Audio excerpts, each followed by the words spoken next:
Peoples party की जानिब से काला बल्दियाती कानून पास कराने के खिलाफ तहरीक इंसाफ का ठट्टा में एहतजाज। जिली सदर रईस अरसलान खान बुरोही की क़यादत में पोस्ट ऑफिस से प्रेस क्लब तक rally. Opposition leader Sindh assembly Haleem Adil Sheikh MNA Jaiprakash की शिरकत।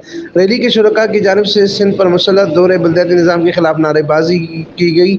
हलीम आदिल शेख ने अपने खिताब में कहा कि सिंध की अवाम ने इस काले कानून को मुस्तरद कर दिया है। सिंध पर जरदार और सरदार का निज़ाम थोपने नहीं देंगे। सिंध का बाशऊर अवाम रियासत जरदार के खिलाफ जदोजहद के लिए तैयार है। इस निज़ाम को गरीब की दस्तरस से दूर रखा गया है ताकि इनके वज़रा और सेक्रेटरीज दोनों हाथों से करप्शन कर सकें। अमीन फारूकी, फायरस्टोन न्यूज़ नेटवर्क, ठट्टा, सिंध।